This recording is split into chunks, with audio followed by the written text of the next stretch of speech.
असं आहे की माझी शपथ राज्य विधानसभा, विधान परिषद, राज्यसभा, लोकसभा याची 14वी शपथ आहे.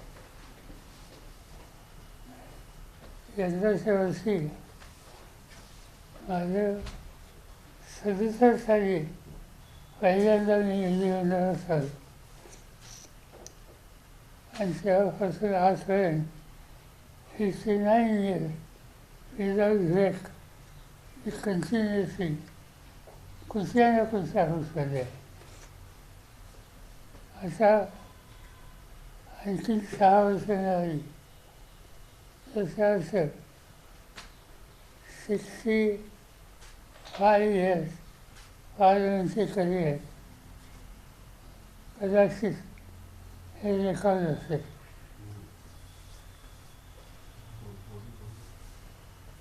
सतत विरोध लेख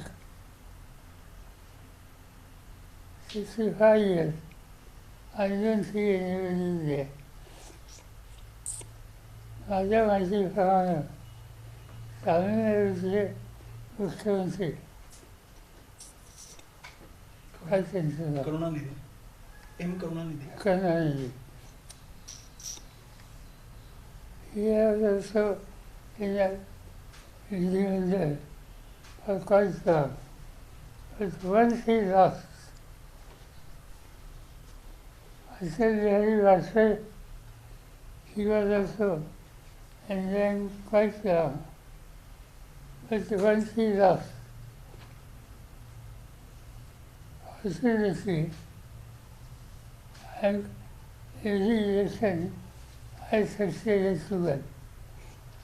And that's why this is a golden opportunity for me to establish a source of record.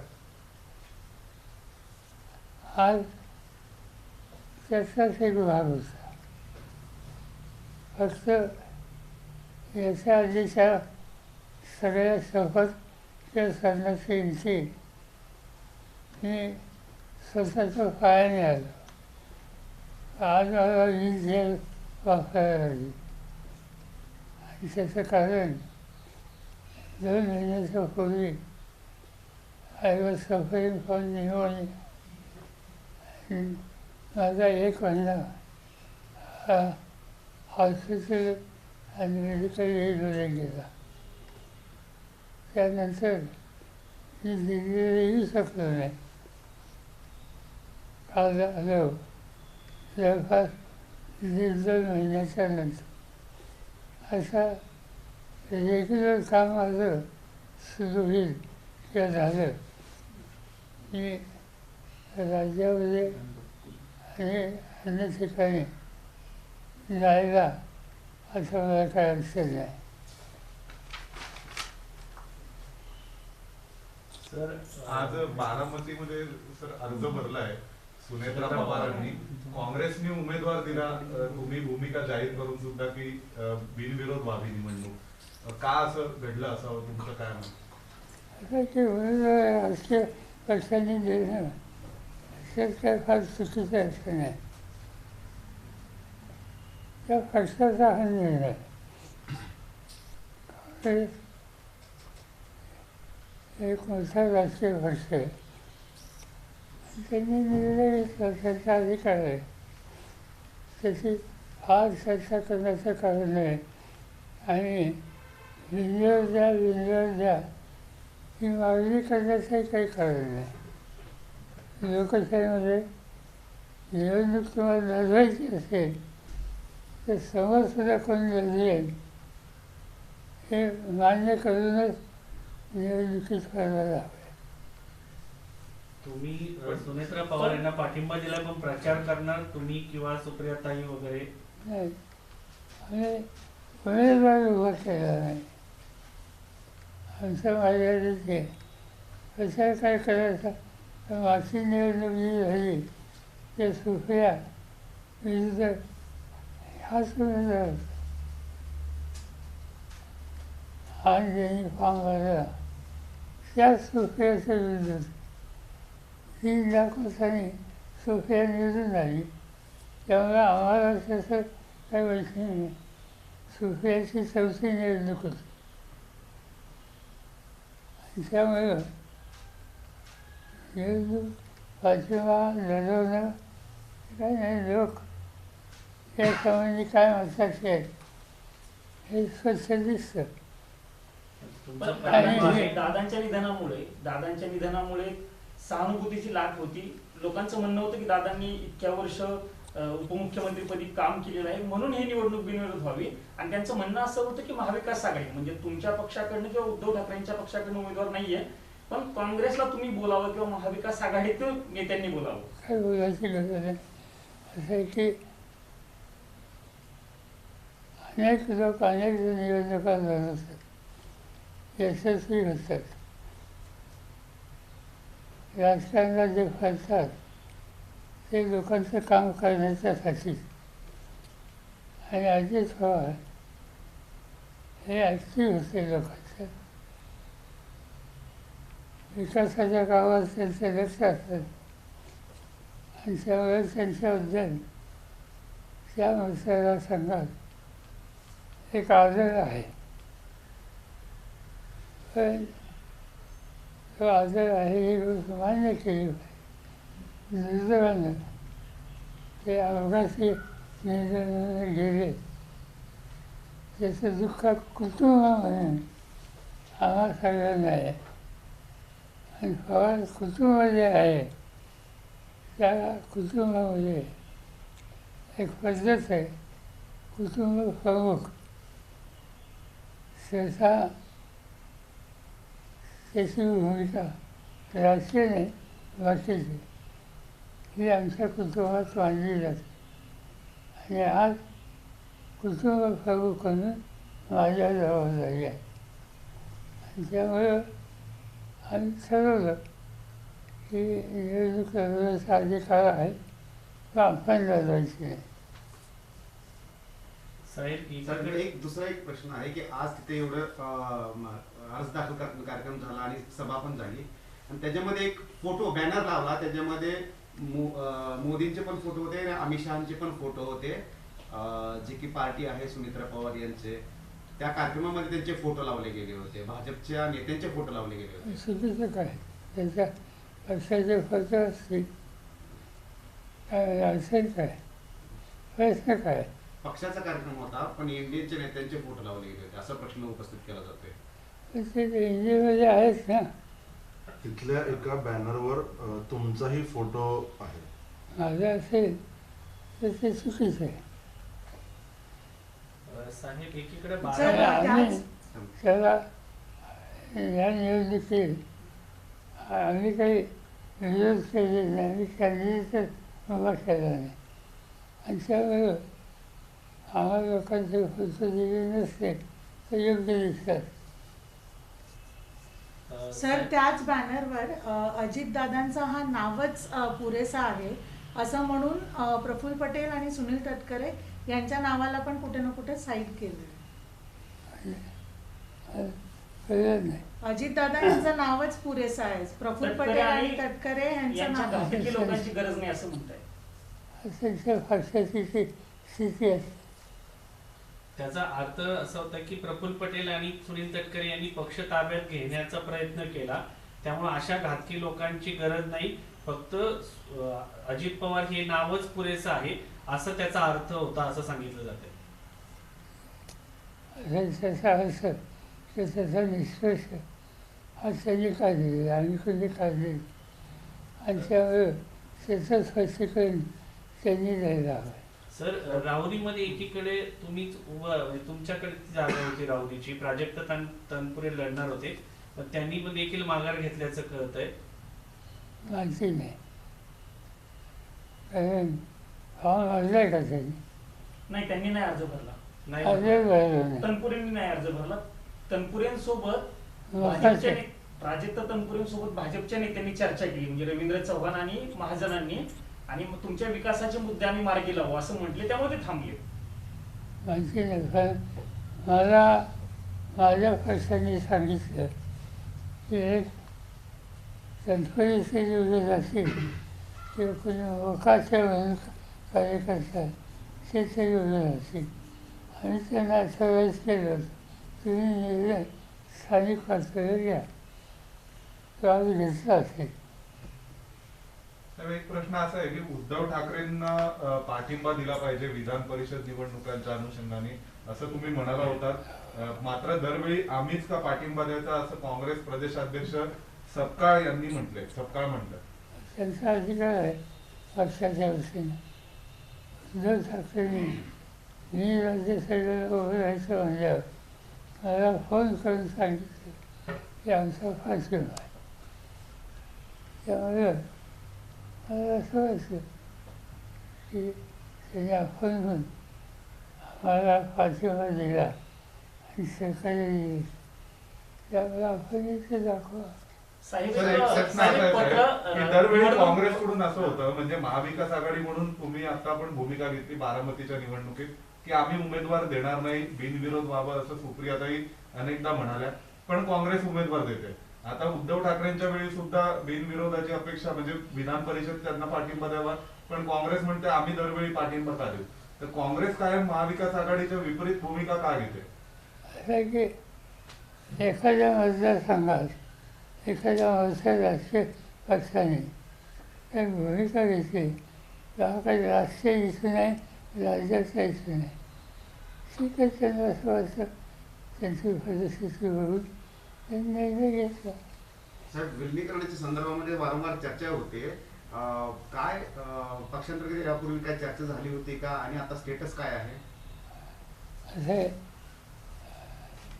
आमच्या वतीने विलिनीकरणाची चर्चा जयंत पाटील आणि अजित पवार हे करत होते. अजित पवारांचा अपघाती मृत्यू झाल्याच्या नंतर ही चर्चा थांबली आणि ही प्रक्रिया थांबली.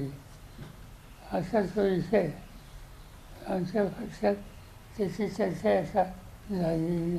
भविष्यात पण चर्चा आपल्याला कळवण्यात आलं होतं का चर्चेचे अपडेट किंवा काय. त्याची बैठका 5-6 झाल्या.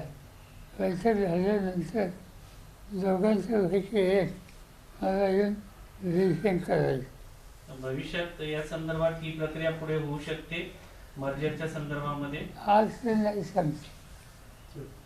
साहेब, त्याच्यामध्ये अजित पवारांचा जो दृष्टिकोन आणि आग्रह हा आमच्या लोकांना समाधान देणारा तेच कंटिन्यू ते गेल्यामुळे राहिलेलं नाही. आणि त्यामुळे आत्ता निदान मला असं वाटतं की आपण पक्षाचं काम सुरू करावं. माझ्या आजारपणामुळं खंड पडला आहे, पण आणखीन काही दिवसांनी मला लोकांच्या जायला काही अडचण नाही. साहेब, सध्या साहेब, एक महाराष्ट्राच्या- पत्र लिहिलं- साहेब, एक पत्र लिहिलं गेलं होतं केंद्रीय निवडणूक आयोगाला सुनेत्रा पवार यांच्याकडनं, आणि त्यांनी त्यात असं म्हटलं की अजित पवार यांच्या निधनानंतर म्हणजे 28 जानेवारी 2026 पासून 10 मार्च ज्या दिवशी त्यांनी हे पत्र लिहिलं तिथपर्यंतचा सगळा पत्र व्यवहार ग्राह्य धरू नये असं म्हटलं. म्हणजे त्याला रेफरन्स असा होता की प्रफुल्ल पटेल आणि सुनील तटकरे यांच्याकडनं एक पत्र निवडणूक आयोगाला लिहिलं गेलेलं होतं आणि अध्यक्षांएवढेच अधिकार कार्याध्यक्षांना देण्याची घटना दुरुस्ती जी आहे ती त्या पत्रामधनं केली गेली होती. त्या अनुषंगानं ते पत्र त्यांनी लिहिलेलं होतं. आणि ते पक्षाचं नेतृत्व ज्यांच्याकडे आहे आज त्याची भूमिका आहे आणि तो त्यांचा अधिकार आहे. साहेब सध्या पण प्रश्न असा होतो ते त्या दोघांकडनं म्हणजे वारंवार ही चर्चा असायची की प्रफुल्ल पटेल आणि सुनील तटकरे यांच्याकडनं पक्षावरती दावा किंवा पक्षावरती त्यांचं वरचढ भूमिका घेण्याचं ते बघतायत आणि या पत्रामुळे ती त्यांना भाव पुन्हा स्पष्ट अध्यक्ष- झाली का. मला ठाऊक नाही, पण त्यांच्या हातात पक्ष द्यायचा पण दुसरं पण चालवायचं हा त्यांच्या सहकार्यांचा अधिकार आहे. पण साहेब तेव्हाच जेव्हा दादा गेले त्यानंतर खास करून तुम्ही शरद पवार किंवा तुमच्या पक्षाचे नेते अजितदादा यांचा पक्ष ताब्यात घेत आहेत, त्यांना एवढी घाई झाली आहे असे आरोप केले गेले. आणि समोरून आरोप झाले तुमच्यावरती हा, की तुमचा पक्ष त्यांचा पक्ष टेक ओव्हर करतोय किंवा हातात घेतोय, पण वास्तविकता समोर आल्यानंतर असं दिसलं की सुनील तटकरे आणि प्रफुल्ल पटेल यांनीच पक्षामध्ये काही अधिकार स्वतःकडे मिळावे यासाठी प्रयत्न झाले होते. आणि तसं पत्र केंद्रीय निवडणूक आयोगाला दिलं. त्या पक्षामध्ये अधिकार ताब्यात घेणं आणि आम्ही याचा कधीचाही संबंध नाही. आम्ही त्या डिस्कशनमध्ये अजितदादा गेल्याच्या नंतर अजिबात नाही. आणि काय फैसलं द्यायचं, आपल्या सरकारच्या पैकी कोणत्या सरकारवर विश्वास ठेवायचा हा त्यांचा अधिकार आहे. त्यांना जे योग्य असतं ते त्यांनी दिलं असेल. साहेब, काँग्रेसनी स्थानिक पातळीवर स्थानिक पक्षांना बळ दिलं पाहिजे असं संजय राऊत यांनी म्हटलंय. आणि आता तिथे पार्थ पवार यांनी अर्ज भरल्यानंतर म्हटलं की काँग्रेसचा डाऊनफॉल सुरू होईल, त्यांनी केलं चुकीचं नाही, चुकीचं केलं. मला असं वाटतं की राजकारणामध्ये महत्त्वाची धोरणात्मक चेतन करायला एक प्रकारची परिपक्वता लागते. ती कितपत आहे हे आज मी सांगू शकत नाही. तर आज एक युद्धामुळे प्रकरण महाराष्ट्रात एक प्रकरण जे आता सध्या चर्चेत आहे ते म्हणजे अशोक खरात प्रकरण. सर तुम्ही त्याला कसं बघतात? कित्येक तरी मंत्री जे आहेत ते तिथे जातात, त्या बाबांकडे जातात. हा वेगळ्या लेवलचा स्कॅन्डल जो आहे बाहेर एक्सपोज झाला आहे. महिलांवरती खूप मोठ्या एकनाथ प्रमाणात शिंदेचा त्यांचा संपर्क होता असं पण आरोप झालेले आहेत. तुम्ही लोकांना किती वर्ष होतं जन्मल्यापासून कधी गंजा असतात आहे तुझं काय. आणि मी 2-3 ठिकाणी जातो. पंढरपूरला गेलो तर पांडुरंगाचं दर्शन घेतो. तुळजापूरला गेलो तर भवानीचं घेतो. किंवा माझं काही महत्त्वाची योजना असेल, निवडणूक असेल तर कन्हेरी नावाचं गाव आहे, ते माझं गाव आहे. तिथे मारुतीच्या मंदिरात मी जातो. पण 2-4 वर्षातून एकदा. आणि जे करतो त्याची जाहिरात करत नाही. हा व्यक्तिगत प्रश्न. आज महाराष्ट्रामध्ये चिंता वाचावी असं चित्र आहे.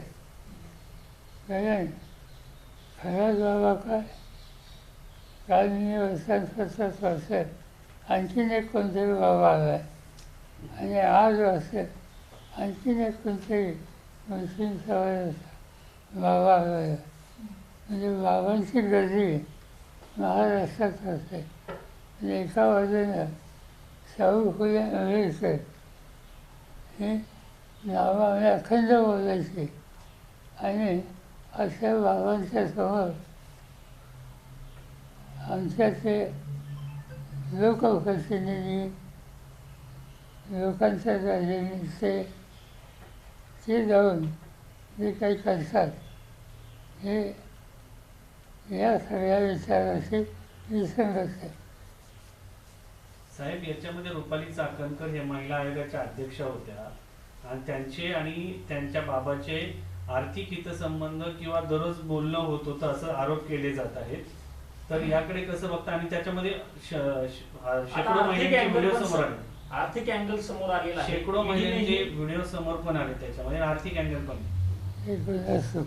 पण माझ्या वाचनात काल आलं तुम्ही किती फोन केले आणि त्याच्यामध्ये अनेकांची नावं आहेत. आणि ते अनेक म्हणजे समाजात किंवा राजकीय पक्षात एक स्थान घुसवणारे ते लोक आहेत.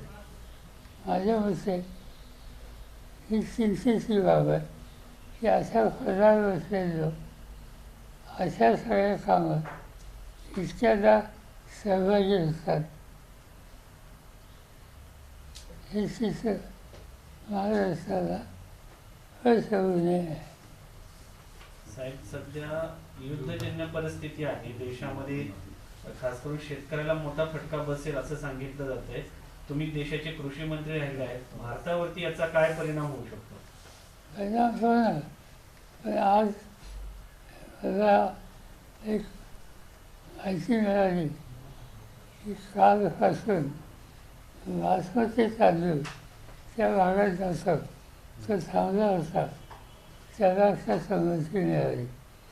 त्यामुळं बासमती तांदूळाची निर्यात सुरू होईल अशा होत्या. हळूहळू असं झालं तर ठीक आहे. त्याचं सरकारला, शेतकऱ्यांना जे नुकसान होतं आहे त्याचं मदत करावी लागेल. साहेब, खरं तर देशाचे नेतृत्व करणारे पंतप्रधान इस्रायलकडनं येतात, नंतर हा हल्ला होतो. इस्रायलने आपल्याला याची कल्पना दिली असावी का? दिली असेल तर मग आपण त्याच्यासाठी पूर्व काही उपाययोजना करणं गरजेचं होतं का? मला माहिती नाही, पण एक काळ असा होता, मी गव्हर्नरमध्ये असताना सुद्धा इस्रायलची पॉलिटिकल रिलेशन्स आपले नव्हते. इस्रायलला देशाचा केंद्र सरकारवरचा मंत्री पहिल्यांदा गेला, त्याचं नाव शरद पवार.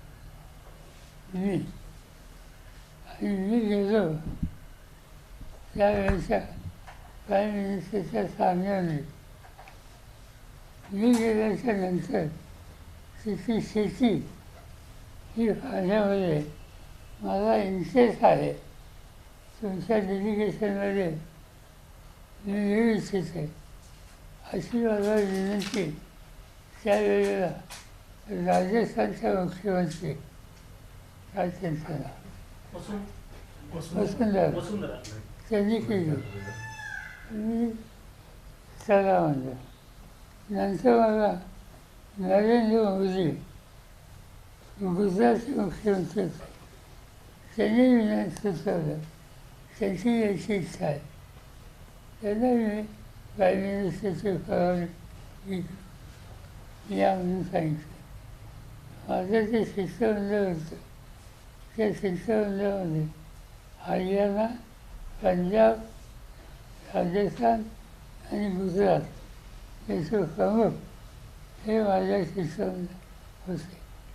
आम्ही तिथं 2 दिवस शेतीच्या आणि पशुसंवर्धन या सेक्टरमध्ये जे मोठं काम इस्रायली शास्त्रज्ञांनी केलं त्याची माहिती घेतली.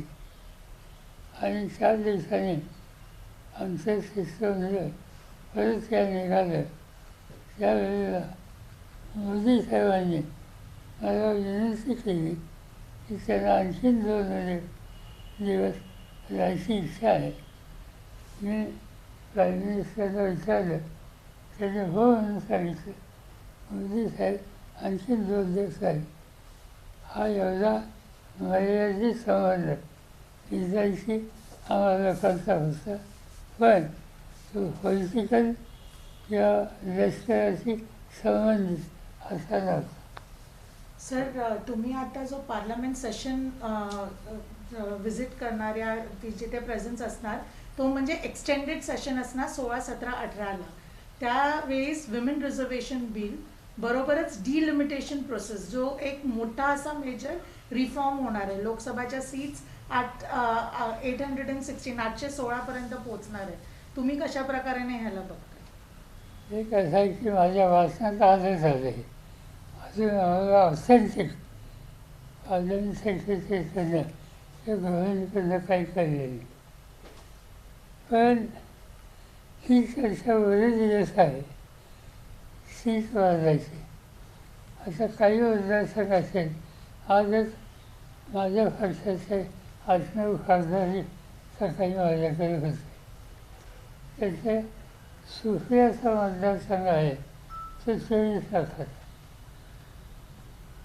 दुसऱ्या एकाचा 18 लाखाचा, एकाचा 16 लाखाचा. हा 24 आणि 16 इतका फरक किंवा दक्षिणेचे काही हे 12 इथपर्यंत म्हणजे 12चा एक मतदारसंघ आणि 24 पद्धत ही गोष्ट कधी ना कधी दुरुस्त करावी अशी चर्चा आम्हाला लोकांच्यात असते. ही जी बातमी आहे ती खरी असेल तर त्याच्यात दुरुस्ती करावी हा विचार गरजेचा दिसतो. प्रत्यक्ष प्रस्ताव काय आहे तो आल्याच्या नंतर त्याच्यावर भाष्य करता येईल. पण मतदारसंघामध्ये साईज ऑफ द कॉन्स्टिट्युशन त्याच्या संबंधी फार अंतर असू नये. सर 5 राज्याच्या निवडणुका होत आहेत. केरळमध्ये मतदारसंघामध्ये फार अंतर असू नये असं तुम्ही म्हणताय, म्हणजे की ते डिस्टन्स वाईज म्हणताय का लोकसंख्या वाईज? कारण लोकसंख्या सुद्धा लोकसंख्या जास्त. अच्छा, लोकसंख्या 5 राज्याच्या विधानसभा निवडणुका सुरू आहेत. केरळमध्ये तुमच्या पक्षाचं पूर्वी चांगलं केडर होतं. यावेळेस काय स्थिती आहे? तुम्ही निवडणूक लढवताय का? सर आमचे एक मंत्री आहेत तिसऱ्या मंत्रिमंडळामध्ये ते आणि आणखी 2 लोक फिरत असतात. पण आम्ही अन्य एकच आहोत. तुम्ही कोणाशी बोलताय का? म्हणजे ज्या 5 राज्यांमध्ये ममता दिदी आहेत पश्चिम, नाही, केरळमध्ये आम्ही इलेक्शनमध्ये आहोत, बाकीच्या ठिकाणी नाही. पण आमची इच्छा आहे आम्ही लढवत नाही, पण पश्चिम बंगालमध्ये जावं माणसांना मदत करावी. तर तुम्ही आता एक उदाहरण सांगितलं की शिष्टमंडळ तुमचं इस्रायलला गेलं होतं आणि 4-5 राज्याचे मुख्यमंत्री गेले होते, पण तो मोदी तिथे थांबले होते एक्स्ट्रा दिवस घेऊन. कशासाठी थांबले होते, काय त्याला हे जे शेतीच्या आणि पाण्याच्या क्षेत्रात नवीन टेक्नॉलॉजी त्यांनी आणली होती आणि मोदींच्याकडे हा जो सौराष्ट्राचा खालचा भाग आहे तिथे दुष्काळी भाग फार आहे पाणी नसलेला, आणि त्यामुळे त्याला त्याची अधिक माहिती घ्यायची. साहेब, रोहित पवार मधल्या काळात तुम्ही आजारी असताना त्यांनी VSR कंपनीवरती खूप आरोप केले. अजित पवार यांचा घातपात आहे अशा आशयाचे ते आरोप होते. त्याबद्दल तुमची भूमिका काय आहे? आता त्यांनी अभ्यास केला, त्याचं मत ते आहे. आणखीन काही लोकांची मत आहे, पण माझ्याकडे ऑथेंटिक माहिती नाही. हा जो प्रकार घडला ॲक्सिडेंटचा, त्या दिवशी अजित पवार सकाळी 8-8:30 बारामतीला पोहोचले आणि रणवीर लँडिंग होताना त्यांचं विमान रणवीरपासून बाजूला गेलं, त्याचा ॲक्सिडेंट झाला. तो ॲक्सिडेंट झाल्याच्या नंतर मी मुंबईवरनं हेलिकॉप्टरने बारामतीला जायला निघालो. मला हेलिकॉप्टरमध्ये कळलं असं झालं. त्यामुळं बारामतीच्या रेल्वेला मी लँड झालो. ती वेळ अजितचा अपघात झाल्यानंतर 1 तासावर होतो. त्यामुळे मी प्रत्यक्ष तिथं उचलून सगळं चित्र पाहिलं, आणि त्यामुळे माझी इमिडिएट रिॲक्शन हा अपघात असावा असं पहिल्यापासून माझं मत दिलं. पण रोहित आणि काही लोकांनी अभ्यास केल्याच्या नंतर त्यांची काही वेगळी मत, पण त्या मताचा आधार माझ्याकडे नाही. पण रोहित पवार यांचं असं म्हणणं आहे की या घटनेची CBIच्या माध्यमातून चौकशी केली पाहिजे. तसं बघायला गेलं तर त्यांच्या पक्षाचे नेते म्हणजे सुनेत्रा पवार असतील किंवा पक्षातील इतर मंत्र्यांनी तसं पत्र दिलेलं आहे, पण त्याचा निर्णय होत नाहीये CBI चौकशीचा. सरकारला विचारावं, पण ते सरकारमध्येच आहेत सध्या. ते त्यांनी सरकारला विचारावं. थँक्यू साहेब. सर हिंदी मध्ये तुमची आपने आज शपथ ली है, राज्यसभा के फिर से उस चेयर पर आप बैठे हैं, क्या प्रतिक्रिया होगी और किस तरह से आप इस बार के पार्लियामेंट सेशन को देखते हैं? मैंने शुरू में ही कहा कि अभी ये शपथ मेरी 14वीं शपथ है।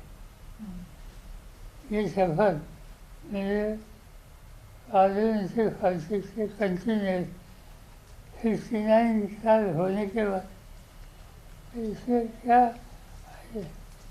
कोई नए लोग सुनकर आए कि उनके जीवन में एक तरह की अलग स्थिति होती है। हमारे लोगों के साथ हम लोग इस सदन के काम में उलझे हो गए। आने वाले पार्लियामेंट सेशन में डिलिमिटेशन प्रोसेस होने को है, विमेन रिजर्वेशन बिल होने वाला है, एक्सटेंडेड सेशन खास किया गया है 16, 17, 18 को। आप वो अटेंड करेंगे, किस तरह से इस दोनों चीज़ों को करेंगे? हमारी कंसिस्टेंट लाइन है विमेन रिजर्वेशन को समर्थन करने के लिए। आप ठीक तरह से इंक्वायरी करेंगे, देश में सबसे पहले विमेन रिजर्वेशन 11% ये महाराष्ट्र विधानसभा में किया था तो मैं मुख्यमंत्री था। तो पहला रिजर्वेशन महिला को 11% महाराष्ट्र ने दिया। बाद में यहाँ राजीव गांधी ने बनाकर यहाँ किया। तो हमारा समर्थन विमेन रिजर्वेशन सब सा हमने एग्जीक्यूट किए। और मुझे याद है कि सब पार्लियामेंट में जब रिजर्वेशन का प्रपोजल आ गया तो कुछ हमारे साथियों ने जो प्रपोजल फाड़ कर फेंक दिया और उसमें हंगामा से इसका समर्थन हमने कभी किया नहीं। हमारा सब समर्थन था, आज भी है। सर, बारामती उपचुनाव में सुनेत्रा पवार जी ने अर्जी दाखिल की है, नामांकन हुआ है, कैसे देखते हैं आप उसकी? और कांग्रेस ने अनअपोज नहीं किया, कहीं ना कहीं उन्होंने उम्मीदवार खड़ा कर दिया, लेकिन फिर भी उन्होंने सर उम्मीदवार मैं इतना समझता हूँ कि चुनाव लड़ना है तो अपोजिशन ने क्या करना, इस पर लड़ना है उसने बातचीत करने की कोई हर राजनीतिक दल की अलग अलग खुशी का लाइन होती है। उन्होंने कांग्रेस कैसे लगा कि उन्होंने किया, फिर भी लाल जैसा विड्रॉल जिसमें आएगा सब कमेंट करना होगा। अजीत पवार सर आपके लाडले थे, आज उनकी बीवी जब कमान सब संभाल रही है, आपके घर के ही लोग हैं, तो आप इसको किस तरह से देखते हैं? डीसीएम से लेकर अब वो चुनाव लड़ते हैं। परिवार के सदस्य चाहे भाई अच्छी है, ये सब मेरे लिए मेरे घर के मेरे साथी है। मेरा फर्ज है as a head of the family personal equation अच्छे रिश्ते ये रखना। राजनीतिक दल राजनीतिक विचारा अलग हो सकती है। मैंने शुरू में कहा कि 2 साल पहले बारामती का जो चुनाव हुआ तो खुफिया एंड सुनीता ये दोनों कॉन्टेस्ट कर रहे थे, तब ये बात नहीं आई। आशीर्वाद सर है, आशीर्वाद चुनाव में जीत के लिए, उपचुनाव में जीत के लिए बहू को आशीर्वाद देंगे, ब्लेसिंग्स है क्या? आशीर्वाद देंगे क्या बहू को? जो अपोजिशन का कैंडिडेट होता है, हम अपोजिशन में हैं, हमारे साथ होना सोच इनके लिए हमेशा होती। साहेब, एक फक्त घटना तुम्ही सांगितली की तुम्ही नंतर हेलिकॉप्टरने तिथे गेला होता अजितदादांच्या अपघाताच्या नंतर, पण तिथं जे कारण सांगण्यात आली होती की धुकं होतं, वेदर खराब होतं किंवा अशा प्रकारचं, तेव्हा तुम्हाला तिथं काय जाणवलं होतं का पाणी? माझं हेलिकॉप्टर उचललं, क्या करेंगे? सर, तुम्ही एक शेवटचा प्रश्न मराठीत फक्त एकच आहे, रनवे असा असेल तर विमानतळ इथं उतरलं आणि असं जायच्या ऐवजी इथं ट्रॅक सोडून बाजूला गेलं. सर मराठीत तुम्ही आशीर्वाद देणार का सुनेत्रा तुमच्या पवार यांना घरातल्या विजयासाठी आशीर्वाद देणार का? घरात सुनेत्रा पवार यांना विजयासाठी आशीर्वाद देणार का? असं आहे. शुभेच्छा. घरातलं ऑपोजिशनचं कॅन्डिडेट कुणी असेल त्यांना सहकार्य करणं बाकीच्या ऑपोजिशनच्या सहकार्यांची जबाबदारी. या सर्व निवडणुकीमध्ये माझ्याशी कुणी बोललं नाही, मी कोणाशी बोललो नाही. मी माझ्या घरच्या लोकांना एकच सांगितलं की या परिस्थितीमध्ये आधीचं जावं लागलं ती परिस्थिती बघितल्याच्यानंतर यावेळची निवडणूक आपण लढवू नये. आमच्या दृष्टीने ही निवडणूक तशी काही चिंताजनक नव्हती. सहानुभूती नक्की आधीची असेल, पण आजपर्यंत मी जेवढ्या निवडणुका लढलो तिथंच लढलो, आधी जेवढ्या निवडणुका लढले तिथंच लढले. आणि तुम्ही बघितलं तर मी आणि माझ्यानंतर मला 15 वर्ष आणि माझ्यानंतर सुफियाला 15 वर्ष ही इतर कुठल्याही उमेदवारापेक्षा अधिक होती. आणि त्यामुळं त्या मतदारसंघाचं नुआनी काय हे गेल्या अनेक वर्षात स्पष्ट होतं. आज त्याच्यापूर्वी एकच निवडणूक झाली की जिथं सुनेत्राचा पराभव झाला, सुफिया निवडून आली. हा जर ठेवला तर साधारणतः आमच्या कुटुंबात तिथं लोकांनी आम्हाला नेहमी काम करायला संधी दिली. यावेळी पण देतील असं वाटतंय आणि तुम्हाला? काही ज्योतिषी नाही, मतदारांना तुम्ही काय सांगाल? खराचा विचार नाही. थँक्यू. एबीपी माझा, उघडा डोळे बघा नीट.